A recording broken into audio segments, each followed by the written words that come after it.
Hey, I think everybody's had a chance to settle in here. Again, welcome everybody. My name is Nathan Hansen. I am the Public Relations Coordinator for Golden Shovel Agency. We are excited to welcome Michael O'Mara here for this webinar on Opportunity Zone 2.0. Michael is a nationally recognized strategist in Opportunity Zone investing, leveraging more than 25 years of experience in commercial real estate while guiding high net worth investors through the complexities of tax advantaged real estate and business investments. As the founder of Ascension OZ Advisors and a partner in Opportunity Zone Alliance 2.0, Michael helps fund sponsors design and structure qualified opportunity funds and qualified opportunity zone businesses that deliver exceptional investor returns and measurable community impact. At the forefront of the emerging OZ 2.0 movement, Michael is educating the marketplace regarding the rolling 5-year tax deferrals, rural incentive programs, and strategic 10-year redesignation cycles. His clients range from institutional sponsors and family offices to fund managers and community development entities, all of whom rely on his expertise in compliance, valuation, and deal structuring. So, Michael, I will turn it over to you and let you take it over. Great, Nathan. Thank you so much for the introduction. Hello, everybody.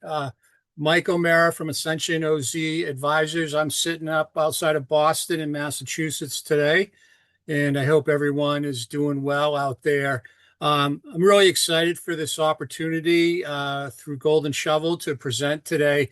It's a very important subject, and it's one that needs to have a little more education in the marketplace, which is one of the roles that Ascension is doing. Uh, Put it into a little context, a little backstory is by trade and practice, I'm a commercial real estate broker. Been in that field for over 25 years, and a lot of my work was around 1031 exchanges. So when the Jobs Act came out in 2017 and the introduction of opportunity zones, OZ1 as it's known, there was some language there that really caught my attention, and that was the capital gain deferral mechanism because 1031 exchanges are tax deferral as well. So I didn't know what I was getting myself into. I said, well, where do I start to learn about this? I think looking back, and what's so interesting is that this program was new for everyone. You know, it was new for Treasury, it was new for states, governors. Everyone in the industry was a novice in this space. And so I wanted to try to find out how I could learn about it. And I found an organization called Smart Growth America. And they were going around the country training states on how to implement this legislation. It was a perfect opportunity for me. They ended up picking 5 gateway cities, and something that happened was they had these prospectuses, and they set these meetings up where it was a public-private event, and the private sector, this was brand new to them.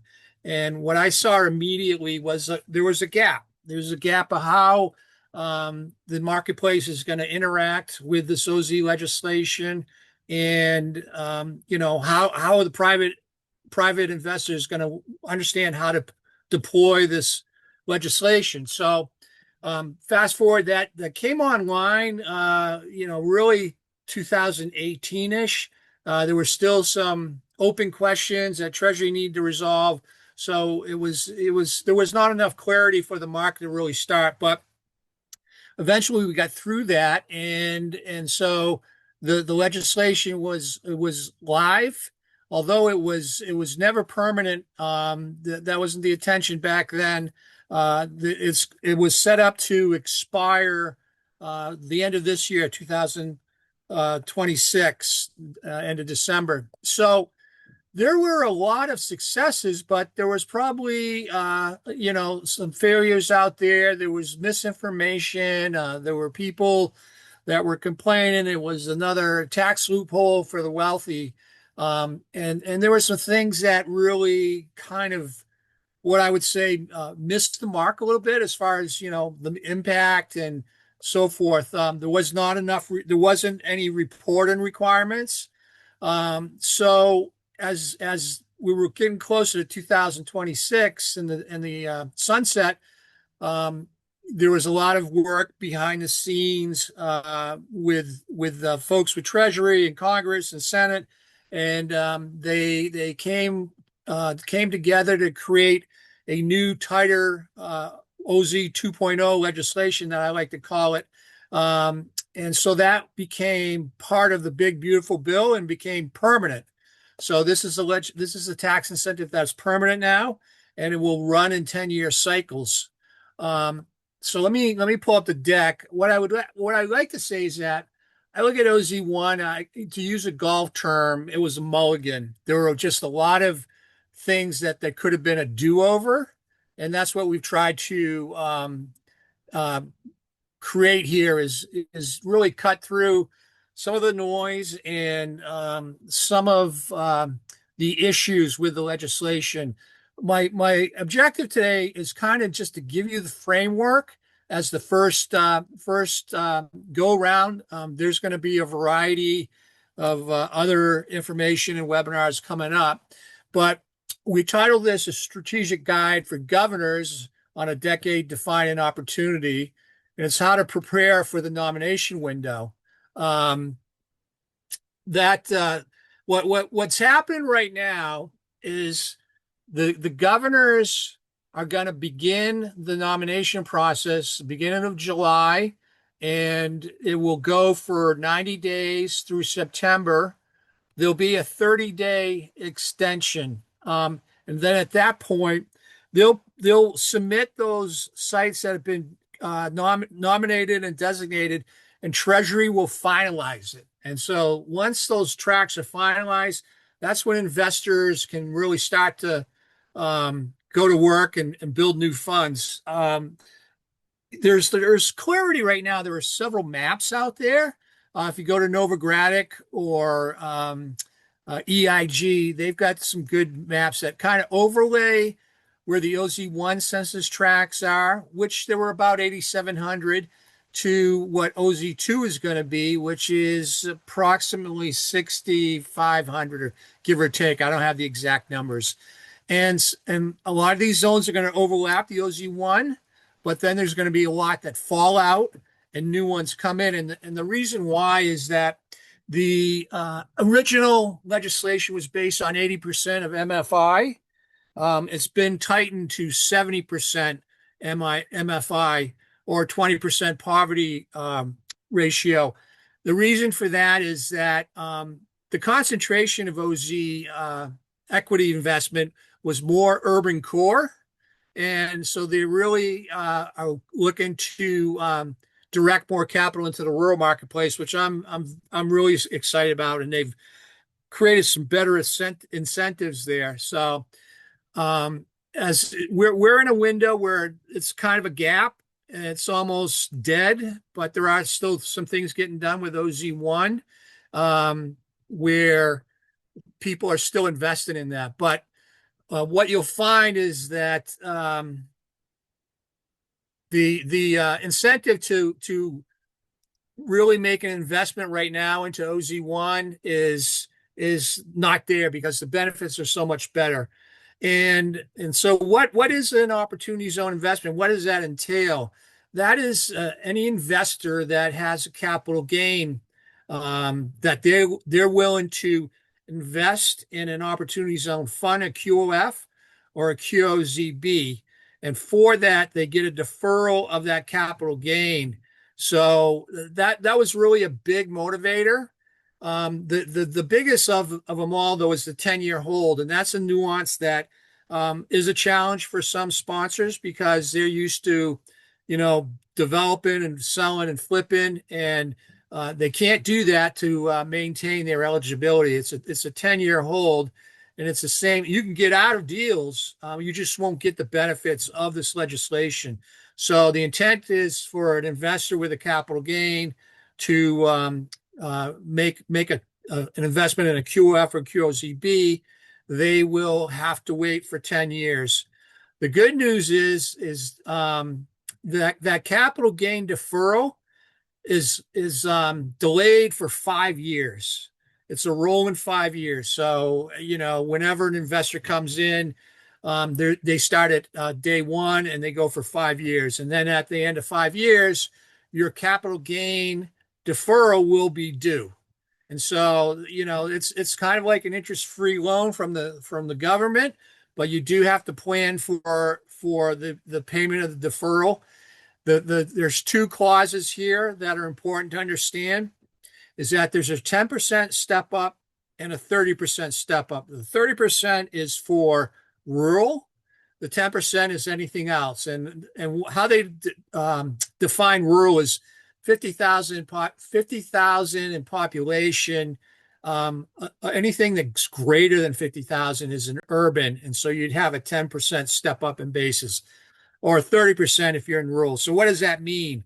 That's one of the attractions of this legislation. And I'll back up for just a second and say that the whole tax, it's an incentive to drive private capital into these low census tract areas.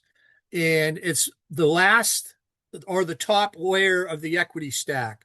So you'd have your private equity, owner's equity, other investors. Anyone can invest in these deals, but the OZ, the QOF structure is for the investors that are looking to defer capital gains. So there's a big distinction there.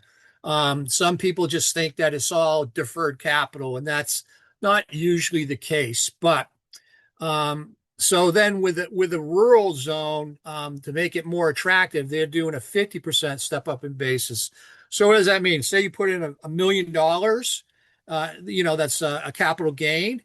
You would have to invest up to 100% of that in the urban sector. And then when it's due, you'd only pay 900,000 based on 900,000. So in that same million in the rural means that your capital gain will be based on your basis is 500,000. That's how you would calculate your capital gain. So that's kind of like the runway to get us going. Right now, why this is important for you and your states and your regions, municipalities, counties, so forth, is this is the selection process to make sure you choose the best census tracts. There was a complaint that a lot of census tracts didn't attract capital, and that was true. And it was more of when they picked the census tracts, it was more of a dartboard approach. That's why I call it a mulligan. Is that there was no reason or rhyme outside of that it was a low census tract. And so when these tracts were finalized, there was this assumption that they were automatically going to attract capital. And that clearly wasn't the case and won't be the case going forward. The other part is that this is both for real estate and businesses. The pro formers have to underwrite as a traditional deal. The tax incentive doesn't make a bad deal good. It enhances the returns once you layer it on, and that's why it comes in as the last slug of equity. So it's anything you do is it's just going to be underwritten to industry terms, IRRs, equity multiples, so forth, and then you add your OZ incentive onto it. So we're in this 90-day window right here. That was what I call is the window's going to go up July 1st. Right now, there are about 2/3 of the states that have some type of plan in place to go out to their states and their communities and chambers of commerce, EDCs, to gather information. And what they're looking for is, say, you're based in Atlanta and you're going to compile, the city government is going to compile, and economic development people are going to pull information data that is measurable data, and then they're going to suggest the census tracts that meet the criteria, and those are the ones that they're going to send to the governor for nomination. So there are 2/3 of the states are have some type of plan. They have a point person for the state, and a lot of times they work directly for the state, but there are consultants that run this process. And what they will do is they will work with the communities within their state to educate, kind of what I'm talking about right now, to educate the marketplace, how it works and how to nominate census tracts. And there are forms out there that I'm happy to send around as examples. But that's where we are right now. And the states that are really ahead of the curve and doing a tremendous job are states like Colorado, Florida, California's late, but there are a handful of states that are really on top of this. And then there's a third of the states that are asleep at the wheel. And if I could scream and from the top of the mountain, I'd be saying, "Let's go!" You got to figure this out, because if they don't do the homework, then the governors are just going to pick whatever's presented to them, and the likelihood of these census tracts not working or sitting idle for 10 years there's a high probability. So we're in this critical window right now. We're fast approaching July 1st, and then that's when the governor's window officially goes up, and they will look and review all the data that's come in, and then they'll make their internal recommendations. Those recommendations, as I said, it will go for 90 days with a 30-day extension if necessary. And then they'll submit those to Treasury. And Treasury will finalize those by the end of the year. And those census tracts will be set for 10 years. So that's why it's so important, is because if it gets set for 10 years, you're out of luck if you've got census tracts that could have been positioned to, attract capital from the private marketplace. So that's why I'm here today, really just to kind of paint this picture of why it's so important to understand this right now, and however you could affect action or reaction in your own state with your companies or EDCs or whatever your role is. So this is where we're at. It's coming up fast. Go down here.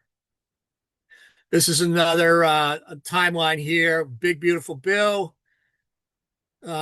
This is actually new. I hadn't touched on this yet. There, with the new OZ 2.0, there's mandatory compliance and reporting now.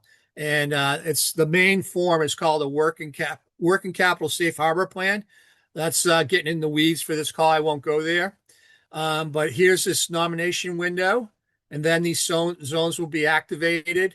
And there's a gap with OZ1s, although you can't bring in OZ capital.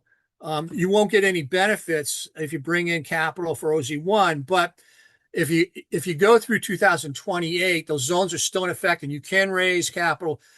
What I understand is still some fine print that has to be finalized, is that you could potentially get Opportunity Zone 2.0 benefits, but that's a caveat over here. It's really kind of this gap that we're talking about. So here we go, the rules of the game. The stricter eligibility, when they tighten it up with 70% MFI and 20% poverty, it dropped obviously 10%.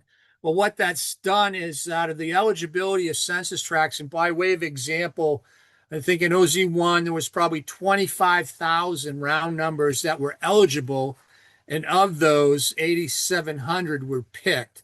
So now there's going to be fewer census tracts to choose from, and then a fewer amount to actually pick from. So there's qualified census tracts all around the country, thousands and thousands, but only a certain percent is going to fit 70, that measure to the 70% MFI will be qualified to be invested in.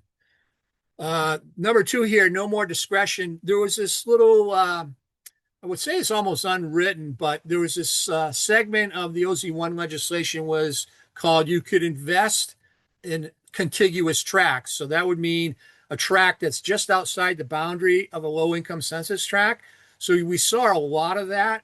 And they felt like this is where, especially in the urban marketplaces, where they felt like it was in the path of progress, and that they were going to attract development money and investors anyways. So they removed this little, I don't want to call it a loophole, but it added, additional, and, it really, for the smart sponsors that got way ahead of this legislation, it was, they were, they picked up this qualification where investors could come in and defer capital gains. So that's going to make the window tighter now. And then we're getting into this transparency. There were no reporting requirements outside of your 8997 and 8996 forms. And that's where you as the individual investor will declare that you're a QOF or a QOZB or both. So now you have to do that as well, but you also have to have a working capital safe harbor plan. That's another topic for another call later on. So this goes into OZ1. What's the difference? Let me go in. We've talked about this, the eligibility from 80% down to 70%, plus the poverty rate. No contiguous tracks. Designations need to stand on their own. Transparency, we just talked about that. There's really tight reporting requirements. So here we go up here, OZ1, 8,700 and change of the tracks go into the QOF. The QOF is the main vehicle that you have to set up for capital gains dollars to flow in.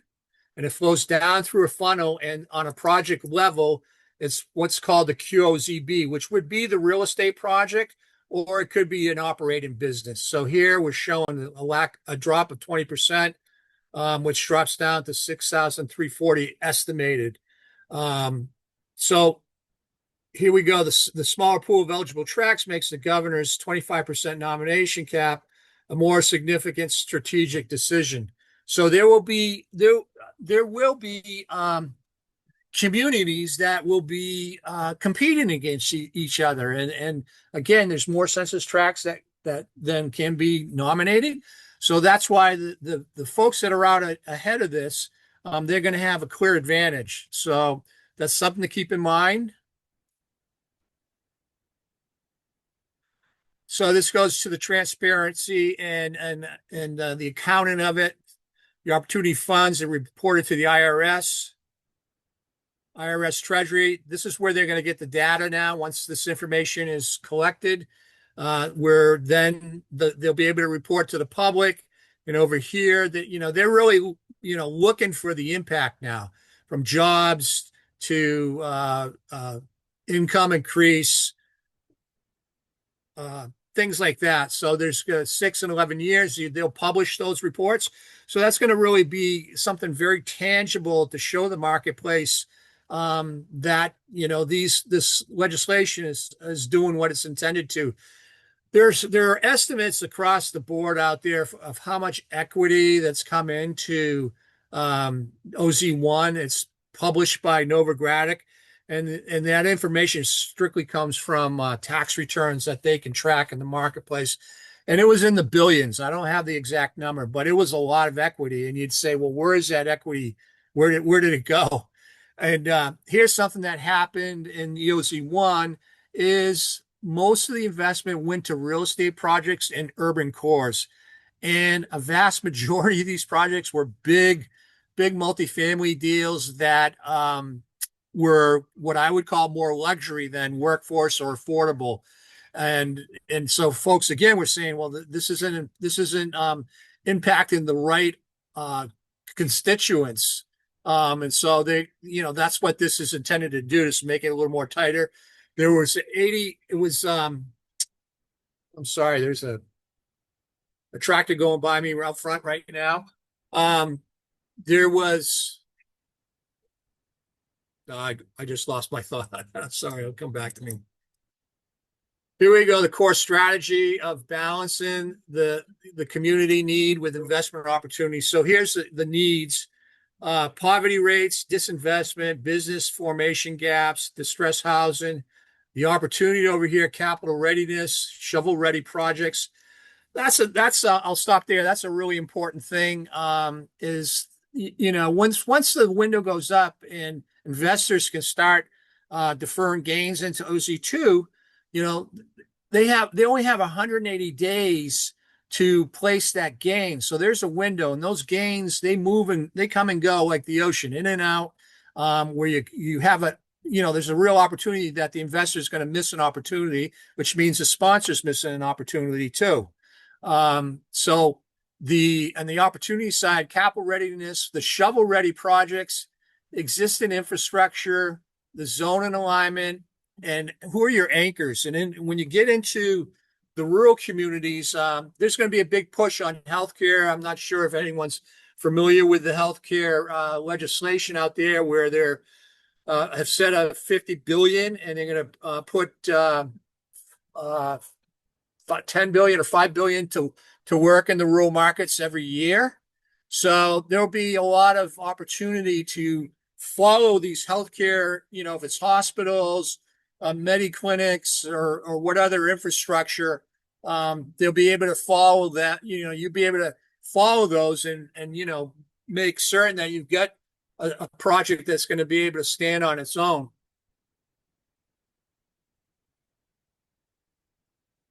So here we go. The winning game is built on a robust and transparent selection process. So this is where our data analysis and the accountability, the vision, leadership, and partnerships. So articulate how OZs fit into the state's broader economic plans. There are some states that actually have a prospectus. There are municipalities that have prospectus, and that is like already a tool that most states have, and most counties have some kind of game plan or playbook, and you want to plug in the OZs as a new component of it. How does it actually roll into your overall strategy? Leadership, this is what I talked about. Right now, there's dedicated people. Well, going forward, then there should be, in every community, there should be at least one person that can speak to opportunity zones when someone calls. That's kind of how I did my digging, was how do I started by calling every city and every economic development agency to introduce myself and say, do you have opportunity zones? And they would all say yes, but they never knew how to use them or how they were going to work in the private marketplace. So we're trying to help educate those folks as well. Here you got public-private partnerships with local governments, chambers, community groups, EDCs, folks here with the golden shovel. And then your data, it's both census tract and then the local input is critically important. Publish drafts, maps, selection criteria for feedback. Here are a couple examples. The main example that's cited often is the community of Erie, Pennsylvania. They had an anchor institution that was heavily involved, and they backstopped, meaning they invested directly into a regional QOF. So states and municipalities can set up their own fund if they want work the private sector. But here we got a kind of this layer, excuse me, of your zoning maps. How is these census tracts zoned? Does the zoning need to be changed? Are they brownfield sites? Are they vacant and underutilized parcels? Create a clear data-driven map for policymakers and investors. Highlighting, like, that's what a sponsor wants.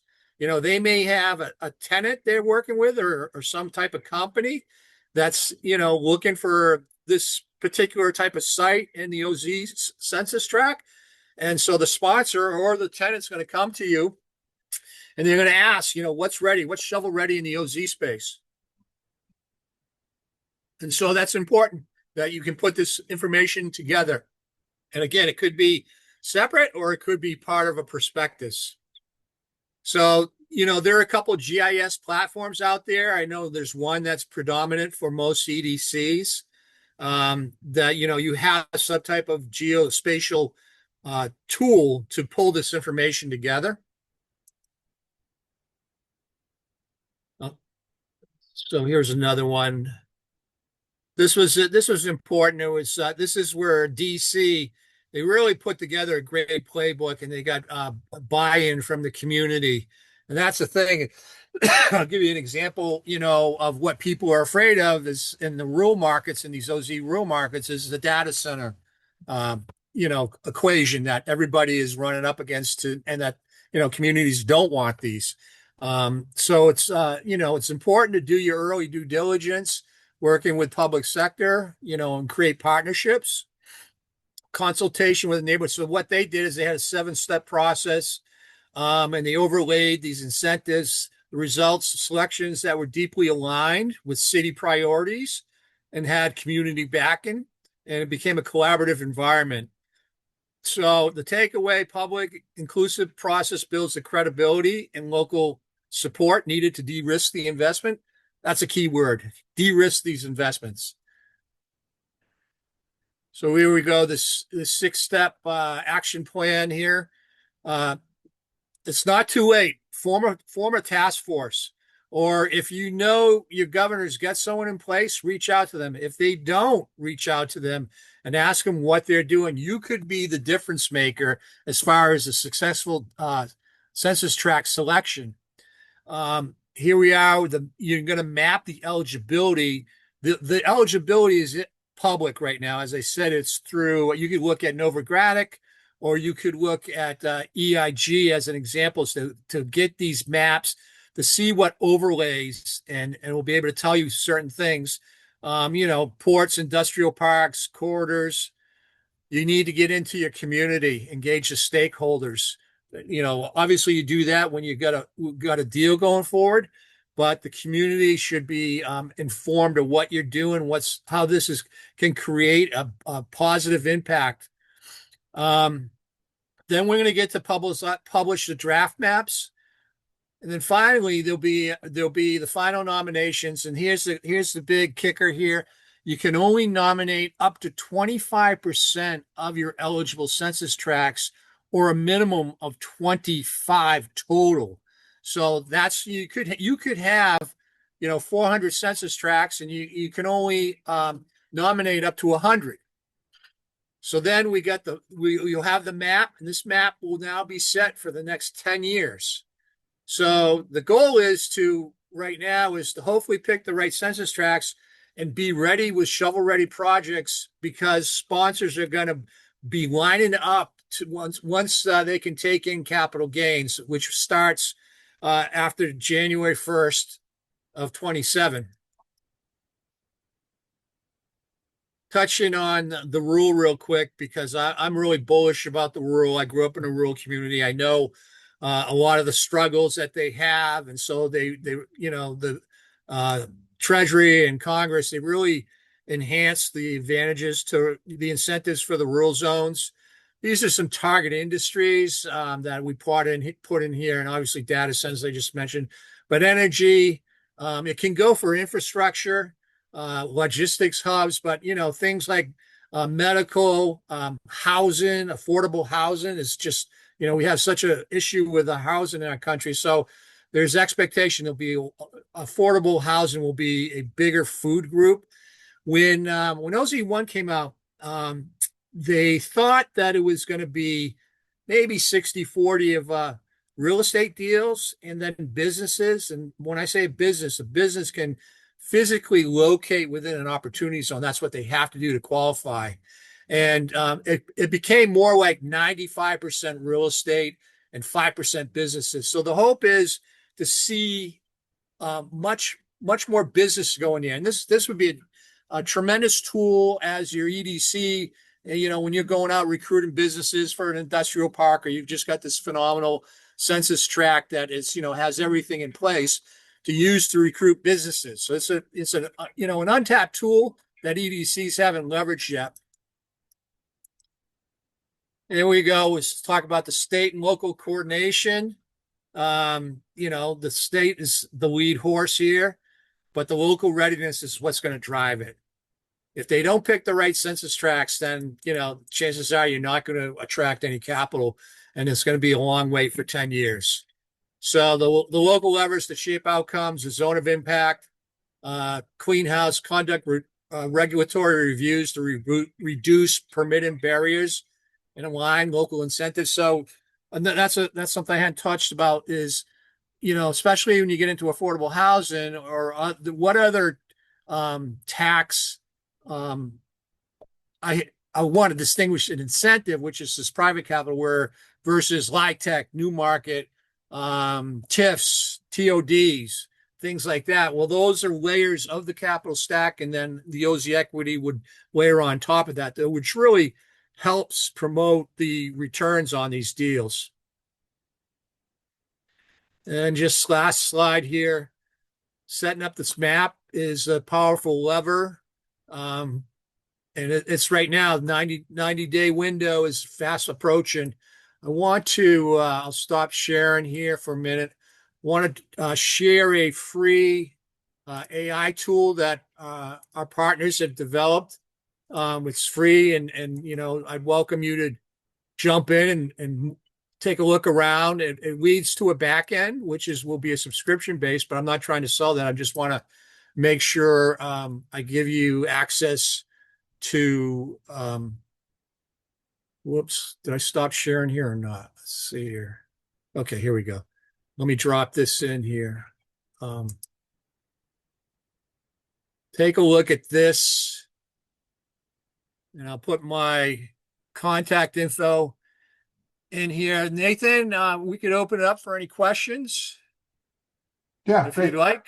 We do have a couple questions here. First one, Okay. what happens to existing opportunity zone designated areas? Are they sunsetted, or do they stay in effect, or do we include them in this new round? Yeah, they're in effect through 2028, the zone eligibility. But right now, the window to attract capital gains into them are an OZ1 ends at the end of December of this year. So that's why we call it kind of a gap or a dead period. You get closer to, the second week of July, and then an investor can, they can go into a QOF for OZ 2.0. There will be sponsors working on OZ 2.0 projects, or they'll have it in the pipeline. They just can't start to bring in capital until after the first of the year. One other small thing too is for us in the marketplace and for any sponsor, the needle in the haystack is finding that opportunity zone, the investor that has that sizable capital gain, and give you a broad sweep of types of investors we see in this space. We were hoping that they were going to create fund to funds where larger institutional funds could go into QOS, but they didn't pass that legislation. But you see a lot of family offices, private equity, high net worth investors using this tool for wealth planning, and to continue to invest to defer the capital gains. Just drop my so that's my answer there. I'm going to drop my details in here real quick. Mike, you're putting things into the chat. I think that's maybe going to just the hosts and the panelists. But I will send out contact information. We'll have a follow-up email as well to this. Sorry. I'm looking at the questions. Connor asks, I'm leading the OZ 2.0 task force in Wyoming. Is it possible, logical to establish a statewide or regional QOF in order to make it a little bit easier for investments to land there? That's a great question. And the answer is yes. You can create your own QOF. And that's not something that my partners and I are going to be speaking to some states about that. Anyone can create a QOF, but I mean, like to get down into the weeds, like an economic development agency could create one, a municipality, and definitely a statewide. And so, you'd probably work with the private sector as well, because what you need to do is you need to be able to vet the projects that you're going to invest downstream into. So let's see, could all OZ investments in the state live in one QOF to make this? The answer is, a state can do it. It's just, do you want to take that initiative? Let's see, are there direct investment opportunities for investors that don't need a deferral or capital gain? Yeah. Think of this as traditional real estate, and then this tax incentive layers on top of it. So all of these deals will take non-capital gain equity. It's just knowing where to find those deals. And that could be, on the open market through a broker, or you might know a developer who's doing something locally. how would we go about challenging the data census numbers used for OC2? That's a great question, and there's uh, there's nothing finalized yet. There's a big issue of some census tracts because of the tighter criteria don't qualify, but they do make sense to be in the OZ 2.0 program. So there is, I don't want to say there's a formal mechanism, but you can submit information to your governor to try to request. And the governor can switch these in and out. If it really became competitive, or he saw something that came in late that didn't make the final cut, and your deal is better than one they're going to nominate. Because you got to keep in mind, not most of these census tracts that are nominated probably have to still go through a development process, and they still might not attract the private 1031 the capital gain investor. I mean, these census tracts have to make sense for a developer or sponsor or for the state to invest in. So, that there's going to be some out there. It's just you can't prevent it. That it could be really hard for someone to come in and set up a project, a QOF or QOZB, to attract that capital gain. I'm not saying it won't happen, but there definitely be cases where it won't. Those were some good questions here. Any others? These were all in the Q&A. One other question I have, you talked about how the opportunity zone designation alone isn't going to kind of ensure that development takes place. What can people do once they have this designation to make sure that they're getting the maximum value out of that?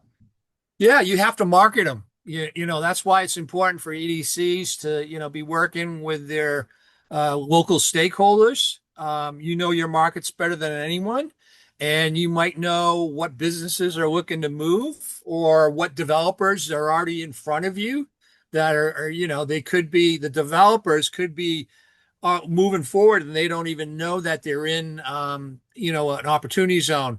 There's a process that you have to go in to create the QOF and QOZB.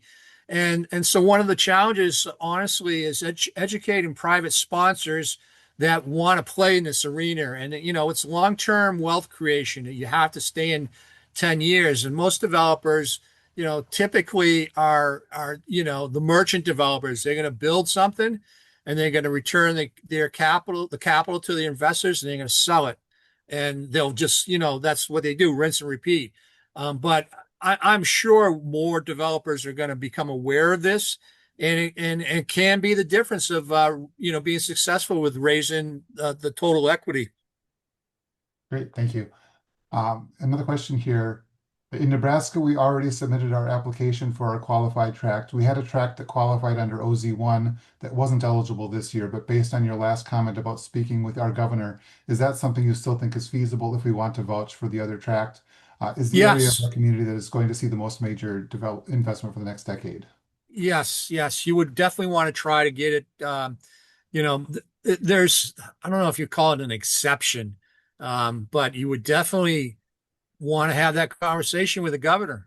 If it doesn't meet the OZ2 parameters, because of, say, the tighter criteria, there's still could be an opportunity to get that designated for 2.0. It has to go through the governor's office at that point, though.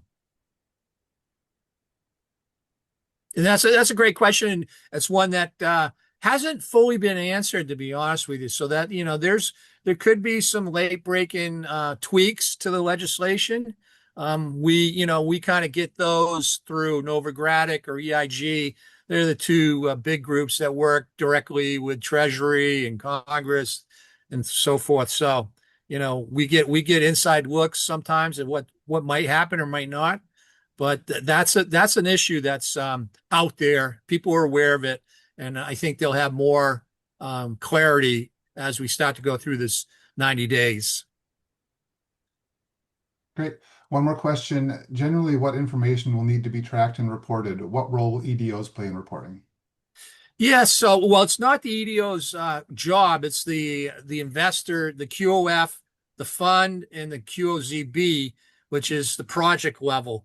It's as an example, from an EDO is, well, what's happened to your demographics and your population, as it increased, has it lifted up the community in any way? From a sponsor, they got to say, how much they invested in what did it go into? Did it go into workforce housing, multifamily, affordable? Did it create jobs? Things like that. The EDOs should be aware of this information. I mean, I think it's vital for them, and I think most of them probably do that already. But it'd be important to track, to see what positive impact the OZ legislation has on your community. A few more questions have come in. Where do we find Yep. out more information regarding nominating eligible tracts? So if you go to Novogradac or EIG, they have the map that overlays, and I believe that tool I just shared you, I think there's a map in there too. Um, you want to look at one of the main maps out there, and it will show already what OZ1s are and how OZ2 overlays, and that's the best place. Those are the tracks that are eligible. Okay. Then this next one isn't a question, more of a comment. It's saying Treasury has been incredibly open to working with us in Wyoming to nominate tracts that weren't offered. Recommend setting up a call with someone at Treasury. They've been surprisingly flexible. There So you there are go. opportunities there. Yep. There you go. That would be driven by the governor's office. Okay. Well, great. Thank you very much. There was a lot of good information there. I saw a comment in the Q&A about some people not being able to see all of every slide. We will send out an email after this with a link to the recording. Mike, if you can send me the slides, we Yep. can certainly include those as well. Yep. But we will get that out as soon as it's available. Otherwise, Mike, I appreciate your time. Thank you for being here. Thank you for everybody in our audience, and thank you for all the good questions. We look forward to having you on our next webinar. Perfect, Nathan. Thank you. Thank you so much for everyone that took time out of your day to listen. Don't hesitate to reach out if we can be a resource. There will be a lot more things happening as we go forward. Thank you. Thank you.